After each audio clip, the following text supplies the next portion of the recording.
Muy buenas, señoras y señores, chicos y chicas, y muchísimas gracias por estar ahí. Bienvenidos una semana más a mi canal, a Preguntando desde la Raíz, donde hoy vamos a tratar el tema de la actual situación por la cual está atravesando el Valencia Club de Fútbol, un histórico del fútbol español, un equipo que llegó a disputar hasta 2 finales de Champions League y que ahora está en las puertas, está muy cerca del abismo de la segunda división. Antes de comenzar este vídeo, decirle a la gente que todavía no se ha suscrito, que se suscriban al canal, que es totalmente gratuito, que le dan like si le gusta este vídeo o cualquier tipo de vídeo y que deje cualquier tipo de comentario, tanto aquí como en mis redes sociales, que siempre estaré pendiente de ellos. Pero bueno, como digo, hoy vamos a tratar el tema, la actualidad de un equipo que está pasando un mal momento, un equipo histórico, uno de los grandes equipos del fútbol español. Pero mejor que yo para contaros esa actualidad o esa información del Valencia, vamos a contar con la presencia de un periodista, de un amigo, un compañero, que siempre ha seguido la información del Valencia, que lo lleva dentro de su corazón y que siempre está al tanto de lo que pase con el club Che. Creo que mejor que yo cuente cómo están las cosas, el que mejor lo puede contar desde luego es él. Así que es para mí un placer y un orgullo poder contar hoy con un compañero y con un amigo, como he dicho, que es Samuel Subiela, que ha trabajado en diferentes medios de comunicación como son Gol Televisión, Movistar Plus, y ahora mismo se encuentra en Relevo, esta plataforma digital que está haciendo tantos buenos trabajos. Como digo, es para mí un auténtico placer poder contar hoy para que nos cuente cómo se encuentra la ciudad de Valencia con Samuel Subiela. Samuel, muy buenas tardes. ¿Qué tal, Frutos? ¿Qué tal? ¿Cómo estás, tío? ¿Qué tal? ¿Cómo va todo? Muy bien, muy contento de estar aquí contigo, con un amigo aquí hoy. Eso es lo chulo, que hoy aparte de trabajar, de hablar con un gran periodista como eres tú, es un gran amigo, el que tengo suerte de tener aquí hoy. Me pilla hoy un poco ya sabes cómo somos los periodistas, con la actualidad siempre manda. Joaquín, que Sí. se retira, que precisamente tú tuviste la suerte de disfrutarlo en el Valencia. ¿Qué recuerdos tienes de aquel Joaquín en Mestalla? Bueno, yo la verdad es que tengo muy buenos recuerdos de Joaquín. Parece mentira, porque es verdad que nunca vimos al mejor Joaquín en Mestalla. Fue un futbolista que prometía muchísimo. Hasta hace unos años era el fichaje más caro de la historia del Valencia. El Valencia pagó 25 millones por Joaquín en su día. Que ahora Poca no cosa, parece sí, sí. demasiado, pero en aquella época, en ese 2006, si no recuerdo mal, 25 millones era mucho dinero. Y Totalmente. venía a apuntalar y un proyecto que creo que no llegó a lo que tenía que llegar, un proyecto con Villa, con Silva, Joaquín, todavía los restos de ese Valencia campeón del doblete, con Sí, sí. Cañizares, de hecho, bueno, esa temporada llega Koeman, a mitad de temporada se echa a Quique Sánchez Flores, para mí uno de los errores más importantes de la historia reciente del Valencia, aunque bueno, ahora hablaremos de Sí, muchos otros, sí, sí, sí. pero cuando parecía que todo iba normal y que el Valencia era un club normal, aquello fue para mí un error tremendo. Luego ya, pues como sabes, llega Koeman y todo lo que pasó, que bueno, se acabó saldando con una Copa del Rey. Pero bueno, a pesar de eso, tengo el recuerdo de un jugador buenísimo, un jugador con una calidad tremenda y que era pues un jugador que vino a aquel Valencia porque aquel Valencia quería hacer cosas grandes Total. y Joaquín quería hacer cosas grandes. Entonces, yo creo que es el mejor resumen, ¿no? Que ahora dista tanto de lo que es el Valencia. Totalmente, además que eso, cogió una plantilla que fue Silva, Villa, Mata, como tú bien dices, los restos de ese Valencia que fue semifinal, o sea, finalista por 2 veces de Champions, o sea, Ujú. era una plantilla del sueño y Sí, que todos pensábamos que iba incluso a dar más ruido, no simplemente una Copa del Rey, ¿no? yo creo que esa transición se hace muy bien porque cambias, o sea, mantienes a los grandes futbolistas de aquel Valencia campeón, que son Cañizares, que es Baraja, que es Albella, que es Marchena, Angulo, Vicente, ¿no? Uf, Luego es verdad que se van yendo Ayala, se va yendo Aymar, pero claro, lo que traes es muy bueno. Lo que totalmente. traes, yo recuerdo que cuando dicen, no, a ver cómo Silva va a ser el sustituto de Aymar, nada mal, Uf, nada mal. nada más, desde luego. Y el fichaje, por ejemplo, de Villa, es que es el mejor fichaje del Valencia, pues no sé decirte, pero al nivel del fichaje que se hizo en su día con Kempes, una cosa así, Totalmente. es Hombre, el impacto de Villa. estás hablando de Silva, que está considerado para muchos como el jugador que ha cambiado la historia del City, de este City que es tan poderoso, Ujú. y otro nombre que has dicho es Villa, que es para mucha gente el mejor delantero de la historia de este país. O sea que Claro, claro. Entonces, creo que esa transición se hace muy bien, porque se ficha muy bien, pero al final, y como ahora te contaré, Valencia siempre ha sido una plaza muy complicada Ujú. porque aquí ha habido mucha guerra interna siempre entre dirigentes, entre secretaría técnica, entre entrenadores, entre tal. Y un poco lo que pasa, yo creo que en esos años precisamente es eso, que venimos de una época gloriosa, de ser el mejor equipo del mundo en 2004, de hecho, así está acreditado. Y yo creo que entre todos un poco no somos conscientes de que ese Valencia estaba haciendo cosas muy buenas, lo que pasa que veníamos de la gloria. Claro. Entonces, costó digerir yo creo que en Valencia no nos dimos cuenta de lo que era Ujú. porque veníamos de donde veníamos, pero aún así creo que se hicieron cosas muy, muy bien hechas esos años. Y ahora mismo, ¿cómo está la ciudad de Valencia en esta circunstancia que atraviesa el equipo? Pues está muy complicada, Frutos, porque al final hablamos del Valencia y no sé si fuera, se es consciente de lo que significa el Valencia en la Comunidad Valenciana y en Valencia, obviamente. Ujú. Más allá de que podamos debatir de que el Valencia es uno de los clubes históricos de España, uno de los grandes de España, que eso creo que todos los tenemos claro, es que el Obviamente. Valencia es yo creo que quitando a nivel religión y a nivel político, Sí. la figura que más arrastra gente, ¿no? No sé cómo explicarlo, no sé si decir la manifestación que más gente arrastra, no, no es una manifestación, la agrupación tampoco, pero bueno, Sí, sí. me entiendes, Sí, ¿no? el movimiento de gente que más se acumula en la comunidad valenciana es con el Exacto. Valencia. Es con el Porque Valencia. cada uno tiene sus fiestas, ¿vale? Son unas Ujú. fiestas, las fallas, las Sí, hogueras y lo sí. otro, tal, no sé qué. Vale, muy bien. Pero a nivel individual, que cada uno se ponga una camiseta, un escudo, un símbolo, un tal, Ujú. eso solo es el Valencia. Es lo más grande que hay. Lo que más gente arrastra a ese nivel, ¿no? Entonces, yo creo que la afición, además, es una afición acostumbrada a ganar. No a ser el Madrid o el Barça, pero sí a ganar. Ujú. Y verse en la circunstancia de poder bajar a segunda división, es que el Valencia solo ha bajado una vez a segunda división, que fue en el año 86. Es que no ha bajado, ha estado siempre en primera división. Claro. Entonces, la situación es muy tensa y creo que la afición se está portando muy bien, porque está animando, está esforzándose, está luchando por el equipo. ¿Y te imaginas a un Valencia en segunda división? Yo no, es la pregunta que nos hacemos todos. Yo creo que nadie se lo quiere imaginar y los que lo han vivido dicen que es muy duro, pero cuesta mucho pensar que no pueda pasar. A día de hoy las opciones para que el Valencia se mantengan son muy escasas y yo creo que Totalmente. los valencianistas tiramos más de fe que de cabeza. Totalmente. ¿Quiénes son los culpables de esta situación? ¿De dónde viene? ¿Desde cuándo viene esta situación del Valencia? Eh, yo, los culpables, obviamente, podemos estar hablando de que son los futbolistas, de que no han hecho un buen año, de que el entrenador se fue a mitad de temporada dejando el barco prácticamente hundido, de que Baraja no es el entrenador que necesita el Valencia, por mucha leyenda que sea, pero hay unos únicos culpables que son los que han arrastrado a todo el resto, ¿no?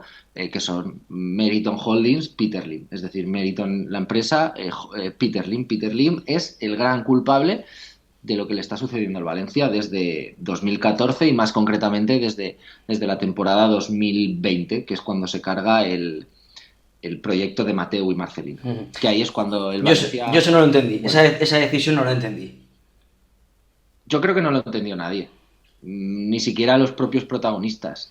Eh, Ese verano podemos empezar a hablar desde octubre de 2014, que es cuando llega Meriton al Valencia, pero ese verano yo creo que es el clave, porque desde 2014 se entra solo una vez en Europa, que es el primer año Sí, de Meriton en el Valencia, con Nuno, con Rodrigo Moreno de delantero, con Paco Alcácer, con Otamendi, esa temporada del Valencia sí, que es muy sí. buena. Al año siguiente ya nos entra en Champions, pero bueno, después de 2 años o 3 años ahí muy malos, el Valencia resurge. Meritón ficha a Mateo Alemán, que es la clave absolutamente de todo, y el Valencia resurge, porque tiene gente de fútbol dentro y gente que conoce el fútbol dentro del escudo, o sea, del club, y Sí. gente que sabe hacer las cosas. Y Peter Lim deja hacer las cosas. Y Mateu ficha a Marcelino Boro ya le había hecho ese año de transición, digamos, no una lista negra, pero sí que había hecho esto es lo que tiene que cambiar del Valencia desde dentro, estos jugadores pueden seguir, estos no está muy bien que sigan para un proyecto nuevo que quiere devolver al Valencia lo que toca, y de la mano de Mateu llega Marcelino y a partir de ahí el Valencia resurge. Como todos sabemos y todos vemos, 2 años en Champions, una Copa del Rey. Ante el Barcelona de Messi. Al Barcelona de Messi, una proyección que yo creo de jugadores jóvenes con jugadores consolidados, porque luego podemos, esto es fútbol ficción, pero podemos pensar, o yo pienso, que ese Valencia, por ejemplo, a lo mejor Ferran se hubiese ido. Porque Ferran estamos viendo que es un chaval con unas ambiciones, yo creo que a lo mejor un poco desmedidas. Sí, por encima quizá de su cualidad futbolística. Pero Soler se hubiese quedado, Parejo se hubiese quedado, eso es otra. O no se hubiese mal vendido. Con Dogby a lo mejor se hubiese ido, pero hubieses fichado a otro porque tenías a Coquelin. Claro. No sé, no hubieses regalado a Kangin Lee, no hubieses regalado a Parejo, no hubieses regalado a... Entonces, ese Valencia yo creo que tenía proyección, no sé si de ganar una liga, porque esto son palabras mayores y es fútbol ficción, pero de la mano de Mateu y Marcelino yo estoy convencido de que ese Valencia hubiese seguido entrando en Champions en Europa y hubiese ganado algo más, o hubiese hecho que la afición del Valencia disfrutara de su equipo ilusionándose. Es decir, lo que hemos vivido, por ejemplo, con el Sevilla estos años, no voy a hablar del Atlético de Madrid, pero del Sevilla estos años atrás que parecía que, ¿y si a Lopetegui se le preguntaba ¿y si el Sevilla puede ganar la Liga? ¿No? Sí. Pues yo creo que ese hubiese sido un poco el Valencia de Marcelino y Mateu. Un poco, ¿no? Sí. Y si a ti te preguntasen o te dijesen, mira, un año en segunda división, con la certeza de que al año siguiente vaya a volver y la familia Ali desaparece, ¿lo firmarías? Es que es muy duro, Frutos, pero ya no te hablo de muy duro a nivel emocional ver a tu equipo en segunda división. El otro día con una compañera lo hablaba en la redacción, ya a modo de un poco de burla, de coña, ¿no? De los chascarrillos que se tiran en una redacción. Ya no es ver al Levante, por ejemplo, que suba y esté por encima del Valencia en primera, o al Villarreal y tú estés en segunda. No. Es que ya no hablo de eso, de esa dureza, que bueno, pues vale, un año y ya está. No. Es que el Valencia, cuando bajó en el 86, tenía un proyecto y el fútbol era completamente distinto al de ahora. Totalmente. No mandaba el dinero como manda ahora. El fútbol siempre ha mandado el dinero, pero era otro fútbol completamente distinto. Totalmente de acuerdo.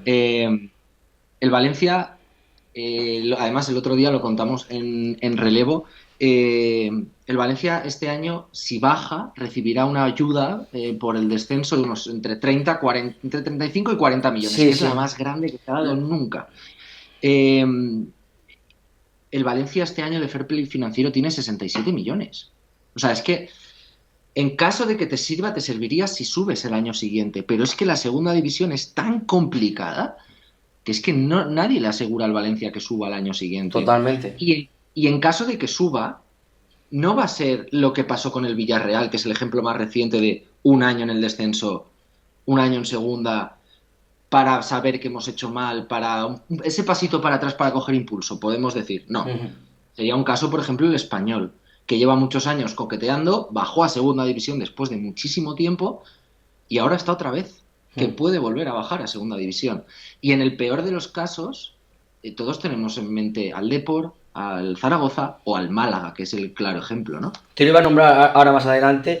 El ejemplo de la Premier, por ejemplo, que yo sé que tú también la sigues mucho, vemos cómo llegan magnates, cómo llegan jeques que apuestan y crean proyectos sólidos. Aquí en España tenemos el ejemplo de antiguamente el Racing Santander, el Málaga, la misma familia Lee. ¿Por qué aquí no se cuaja, o por qué crees tú que no cuaja tanto esos proyectos? Por las reglas financieras. Aquí, si tú quieres invertir 25 millones, tú tienes que poner 100. Claro. No sé exactamente si es así, ¿no? Pero no quiero inventármelo, pero aquí el fair play financiero español es muy duro. Es muy duro. Sin embargo, en Inglaterra es distinto, o en Francia. Claro. Es distinto. Otro caso, por ejemplo, es la Bundesliga, que tienen una mayoría accionarial una manera de los clubes, el famoso 50+1, que no pueden entrar grandes fortunas. Pero es diferente. Entonces, aquí la liga es la que va a tener que pensar, oye, ¿qué quiero?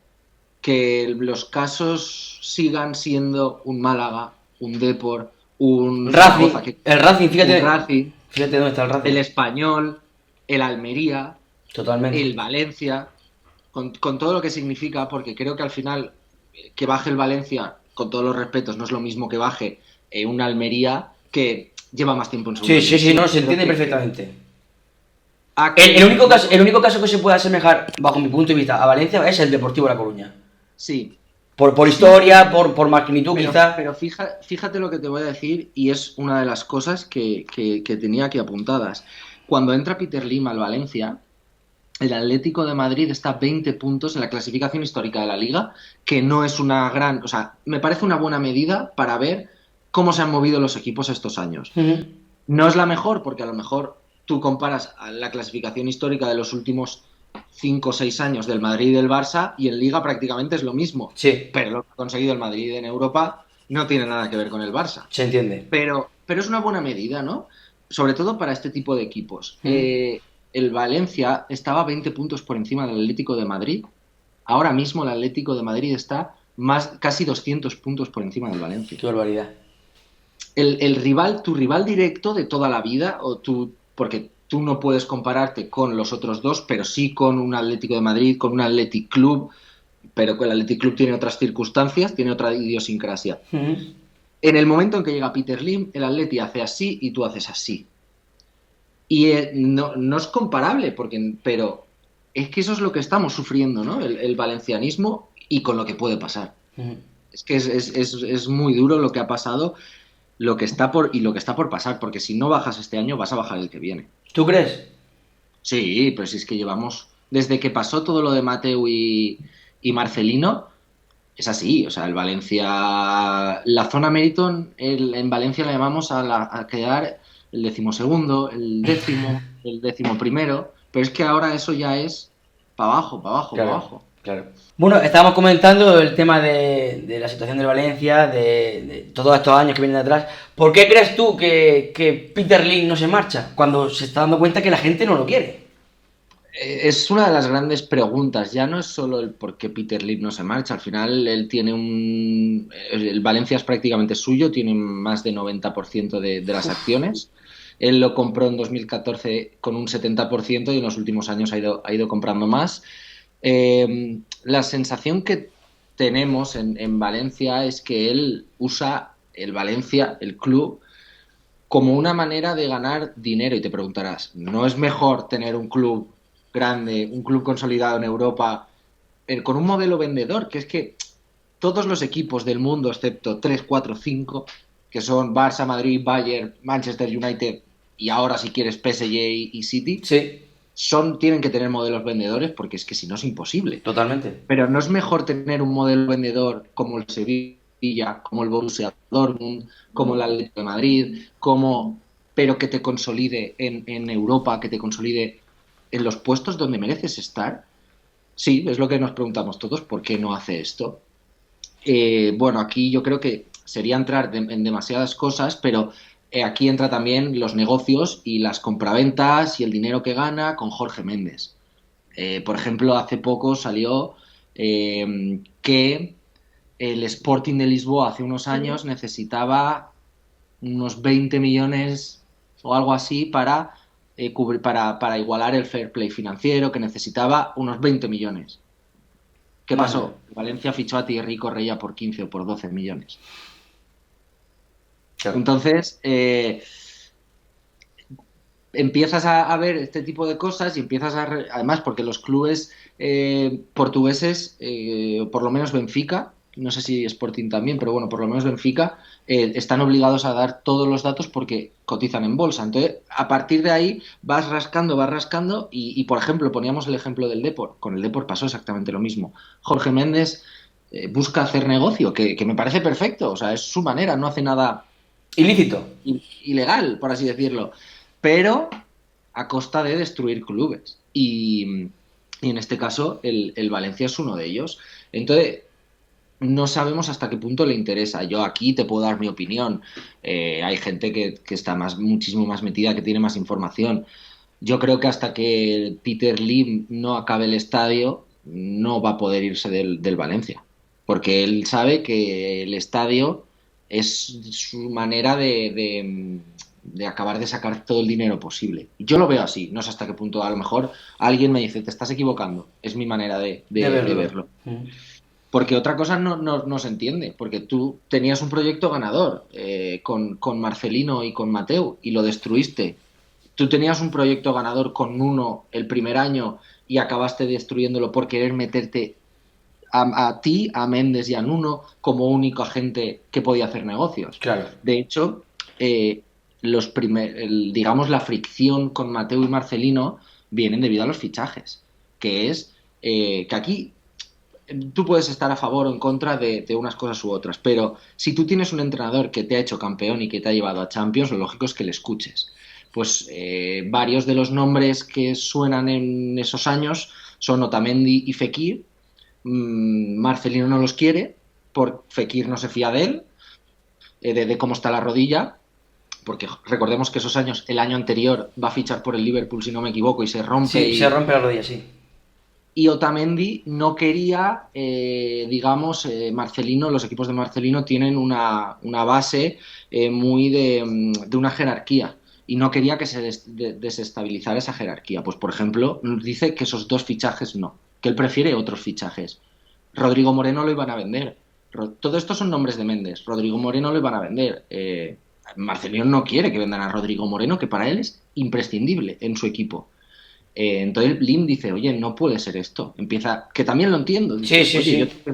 yo tengo que ganar dinero, yo tengo que sacar de aquí. ¿Y quién es nuestra estrella? Rodrigo, ¿nos van a vender 40, nos van a dar 40 millones por Rodrigo que ya lo tengo amortizado? Porque por Guedes no está amortizado todavía el fichaje, pues vendo a Rodrigo. El problema es que Marcelino no se fiaba que le trajeran a otro. Y ahí empieza una serie de tiras y aflojas con unas ruedas de prensa que yo creo que ahí Marcelino quizás sí que se equivoca y dándole mucha caña a Peter Lim y ahí empieza todo. Sí, pero como tú dices, se vende a Rodrigo por 40, pero luego, ¿por cuánto se vendió a Parejo? ¿Por 5? ¿Por 10? ¿Por cuánto? Ahí está el tema.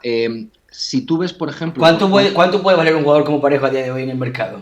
Es que tú a Parejo, es que esto yo no sé hasta qué punto se sabe fuera de Valencia, Parejo le regalas a Parejo al Villarreal. Es que Parejo al Villarreal le cuesta 0 euros. Es que No es que, es un absurdo. es que le regalas a No, Parejo. no solo por el jugador que es descomunal, sino que era corrígeme si me equivoco, era el capitán del equipo. El capitán. Es que es como si el Real Madrid deja ir a Sergio Ramos al Atlético de Madrid, gratis. Es lo que, o sea, además Parejo en el Valencia de Marcelino simbolizaba todo lo que había sufrido el valencianismo. Parejo fue muy criticado durante los primeros años. Sí, sí. No te voy a decir que inmerecido, creo que en Parejo no jugó bien los primeros años o no dio todo lo que tenía que decir, pero sí que es verdad que las críticas fueron muchas veces desproporcionadas y que se llegaron a límites poco demasiado gordos. Y ahí estuvo el tío, peleó, se hizo capitán del equipo y se hizo un jugador imprescindible. Así no es. te voy a decir, no sé si era el mejor, pero era un jugador brutal y lo sigue siendo. Y le regalas a Marcelino, o sea, a Parejo Al al Villarreal. Villarreal y junto a Coquelin, que le cuesta unos 8 millones. Luego tú vendes a Kondogbia al Atleti por 12 millones. Vendes a Rodrigo, eso sí, por 40 kilos al Leeds United. ¿Por qué? Porque es de Méndez. Luego vas... Ferran en aquella época tú podías sacarle, si en un año después el City le saca 55 millones y tú lo vendes por 20 o por 25, por Menos, ponerte sí, ejemplos. menos de la mitad, sí. Kangin Lil se lo regalas al Mallorca. O sea, le das la cláusula la carta de libertad. En el mismo verano en el que en la Premier pagan 100 kilos por Anthony y 70 por Paquetá, el Valencia vende a Guedes a la Premier por 35 y a Carlos Soler al PSG por unos 20 millones. No tiene sentido, la verdad. No tiene Entonces, ya no es solo que estés vendiendo a tus mejores jugadores, que estés descapitalizando al club a costa de traer cedidos o a Andrea Almeida, que es muy bueno, pero es un jugador que que es muy joven, que es muy bueno, Sí, sí, Ander sí. Almeida es muy bueno, pero no puede ser el único bueno del centro del campo de Valencia. Mm. Es que los estás vendiendo a tus propios jugadores devaluados. Entonces no Total. estás ganando nada de dinero. Claro, Te estás devaluando la plantilla. totalmente. Totalmente.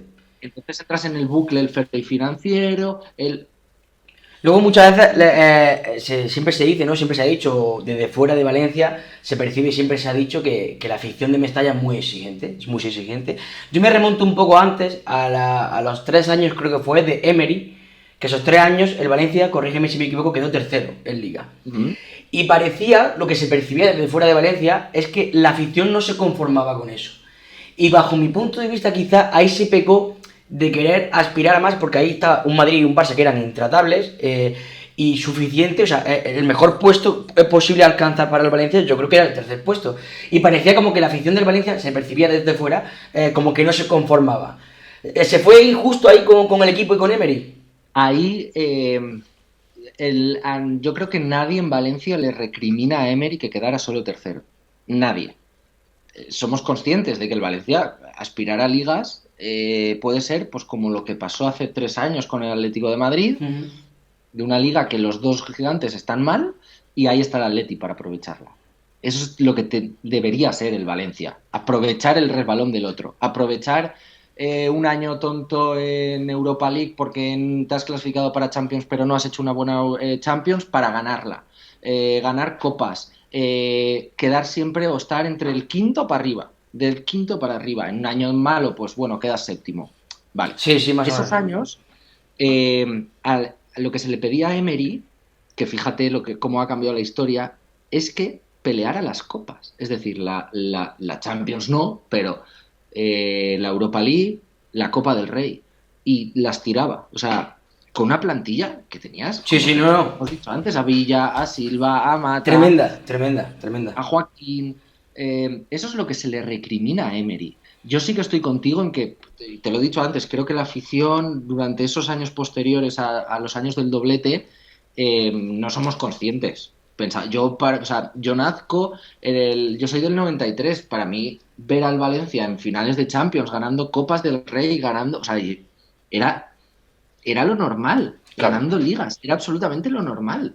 Entonces, yo sí que puedo entender que en ciertos aspectos la afición del Valencia es muy exigente, pero la afición del Valencia te da mucho y la afición del Valencia sabe lo que te puede apretar. Esos años quizás estábamos un poco que no sabíamos muy bien, pero lo que se le recrimina a Emery es el no competir. Tú te encuentras al Schalke y el Schalke te pega un baño y dices, a ver, que es el Schalke, que sí, que Sí, estaba Raúl, de Raúl, si no que recuerdo. Sí, estaba sí. Jurado, que estaba Neuer, pero no era mejor que tú ese Schalke. O sea, el año anterior con Quique Sánchez Flores, por ejemplo, el Valencia pelea de tú a tú contra el Chelsea de Drogba o pelea de tú a tú contra el Inter de Milán los Uf, años me anteriores. acuerdo de esos partidos que eran tremendos, esos partidos. Claro, eso es lo que se le pedía a Emery, competir de tú a tú en Europa y intentar ganarlas. Llegaba la Copa y aquí te eliminaba cualquier equipo, te pintaba la cara cualquier equipo. Total, totalmente. Entonces eso es lo que siempre se le ha recriminado a Emery. Ahora Emery parece que es mejor en las eliminatorias que en la liga, en la El liga regular, correcto, correcto. Yo Bueno, sí que es verdad, yo me paso un poco como a ti, porque al final yo soy un año más grande que tú nada más, y yo he crecido con el Valencia en dos finales, que parece una... Ahora se habla mucho de 3 semifinales seguidas de Champions, y el Valencia fue 2 veces finalista seguidos, ¿no? Si no me equivoco, fue... un año, no, dos seguidos. Dos Sí, seguidos. sí, sí. Y Dos seguidos. el primer año que fue contra el Madrid en la octava era claro favorito, porque el Valencia ahí era claro favorito, y en la segunda la pierde por penaltis contra el Bayern de Múnich de Oliver Kahn, de leyendas. ¿Volveremos a ver tú y yo a un Valencia disputar una final de Champions? Ojalá, ojalá. Pues por supuesto que ojalá. Pero, o sea, por supuesto, yo sé que ese es el sentimiento que se tiene en Valencia, pero ¿tú lo ves posible? Tal y Hasta como... que no se vaya Peter Lim, no. Y por desgracia, yo esto lo digo también mucho, por desgracia al Valencia el fútbol moderno le llegó tarde. Porque, por ejemplo, si el Valencia, ese Valencia de Mendieta, del Piojo, el de Héctor Cooper, el Rafa Benítez, ese Valencia brutal, Tremendo. le pillan el fútbol moderno yo creo que sería muy complicado ver ahora mismo que los equipos grandes, gigantes, que con ese dinero es muy complicado verles caer. Es muy complicado verles caer como está cayendo el Valencia. Porque han generado el Atlético de Madrid, por mucho que le vaya mal, lo estamos viendo, es que por mucho que le vaya mal, o está peleando ya la segunda plaza, porque Sí. a poquito que se ponga, a poquito que toque dos cosas, ¡pum! Y incluso se podría permitir el hecho de mantener a más estrellas, no tener que ser un club tan vendedor. El Sevilla, por ejemplo, ha tenido esta temporada mala y ya está. Es imposible ver caer, o me parecería muy complicado ver caer a los equipos. Entonces, yo pienso en ese Valencia de principios de siglo con todo el dinero que se mueve ahora y digo, es que Villa lo hubieses vendido por 120 millones. Fácil. Yo Silva otro qué sé, tanto. Silva otro tanto. O sea, ¿sabes? seguro. Ya no te hablo de los Mendieta y compañía, que los vendes muy caros, pero los vendes, por ejemplo, y el Lazio no te paga todo lo que te tiene que pagar. Bueno, cosas que pasaban a principio de siglo. Ahora, pues eso, es una lástima. Y tenías la oportunidad perfecta y la perdiste por ego del propietario y por ver que no podías seguir haciendo tus negocios porque había alguien que te paraba los pies. Y por última pregunta, y ahora quiero que me digas lo que crees. Yo sé que tú quieres que se salve el Valencia, por supuesto, y yo creo que al final todos, ¿no? Porque es un club con el que hemos crecido. Pero, ¿tú crees que el Valencia se va a salvar? Yo lo veo muy negro, ¿eh? Lo veo muy negro. Porque has tenido dos match ball y los has perdido los dos. Sobre todo el de Almería para mí fue clave. El otro día contra el Sevilla, bueno, es que el Sevilla ha acertado de pleno con Mendilibar. También lo creo. Es que es la diferencia. Por mucho que sea Baraja, y yo por muy mal que lo haga, para mí va a ser Baraja, no sé, leyenda absoluta del Valencia. Creo que no ha acertado el Valencia con Baraja. Es un entrenador que no tiene experiencia Claro. y la poca que tiene ha salido mal. Y es que la circunstancia es muy delicada también. O sea, es que se junta De todo. hecho, el efecto Baraja empezó muy bien, pero le llegó en el momento del calendario fatal. Entonces, contra Getafe, Real Sociedad, Barça, Atlético de Madrid y Rayo. Claro, tú tienes y aún así, y Osasuna, y aún así sacas 7 puntos. Que no está mal, pero es muy complicado. Estos partidos son clave. El domingo contra el Elche tienes que ganar, si no, ya chao.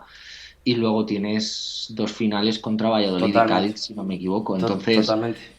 si tú consigues ganar esos partidos, te salvas. Si no los ganas los tres, estás en segunda división. Eh, una última cosa. Hablaba Sí. de Baraja como leyenda. ¿Quién es para ti el jugador más importante de la historia del club? Hay dos nombres que yo no los he visto y no te puedo decir nada, De, pero de lo hay que un. de lo que tú hayas visto, por ejemplo. De lo que tú hayas Ah, visto. de lo que yo haya visto. Bueno, esos dos nombres, por ejemplo, son Puchades y Kempes, Kempes, sí, que claro. son los que habla. Kempes como el mejor jugador que ha pasado nunca por el Valencia. Si hubiese habido balón de oro en aquella época, si se hubiese dado balones de oro a jugadores sudamericanos, Kempes tendría un balón de oro, Seguro. vistiendo la camiseta del Valencia, ese es el nivel. Y Puchades es un centrocampista que en los años, si no me equivoco, 70, uno de los mejores del mundo, de la tierra, la gran leyenda. De todos estos años que yo he visto, por significado, creo que Albelda, a nivel de capitán, jugador de la tierra, jugador de casa, podría ser una opción. Y luego Baraja podría estar ahí también. Y a nivel de estrella mundial, Vicente en su día creo que era top 3 en Europa, en el Tremendo. mejor Valencia de la historia. Tremendo. Y el Tremendo. otro Villa. Tremendo. Villa Yo, es yo, que. yo me quedé con la sensación de Vicente de que no llegamos a ver a lo que podía haber sido porque es que tremendo. Tremendo. Era un jugador tremendo. Y luego Villa a nivel. Es que fue el mejor. Villa en ese momento era también top 3 del mundo, top 5 del mundo, en un momento increíble. Total. Entonces, te diría que la figura más importante es Albelda, a nivel de futbolista. Y capitán y todo. Sí, por Perfecto. todo lo que significa. Albelda era muy bueno, parece No, que no, no, no. no, no, no.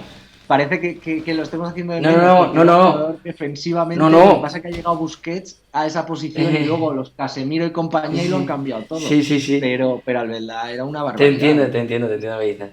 Pues, Pero a mí, eso Albelda. pues nada, Samu, yo te agradezco muchísimo tu tiempo. Me parece una excusa perfecta esta charla para poder Pues sí. volver a verte. Y que nada, que espero que te llame o te escriba a final de temporada y que el resultado sea positivo para el equipo de tu tierra. Esperemos que sea así. Nada, cuando me necesites ya sabes dónde estoy. Y a ver si la próxima es físicamente igual. Ojalá, ojalá, ojalá. Te mando un fuerte abrazo, tío. Igualmente, tío. Adiós, Samu. Un saludo. Pues hasta aquí la charla con Samuel Subiela, periodista de Relevo, que ha contado cómo está la actualidad del Valencia, ha analizado un poco de dónde viene, de qué punto de partida viene toda esta situación del Valencia y quiénes son los principales culpables de esta circunstancia del club Che. Esperamos que se salve, esperemos que un club histórico y mítico como es el Valencia, el club de fútbol, se mantenga en la primera división española, porque yo creo que sinceramente es bueno para el espectáculo, es bueno para el fútbol español y obviamente para una ciudad tan importante y tan grande como es Valencia. Agradecer una vez más el tiempo y la dedicación que ha tenido, siempre predispuesto, siempre deseando ayudar y colaborar conmigo, mi amigo Samuel. Y nada, espero desde aquí que a toda la afición del Valencia les guste este vídeo, que no será el último que haremos de la afición Che y del conjunto de Valencia. Y desearle por supuesto que se mantenga en esa primera división, aunque está claro que no va a ser nada fácil. Y a vosotros os veo en el siguiente vídeo. Hasta luego.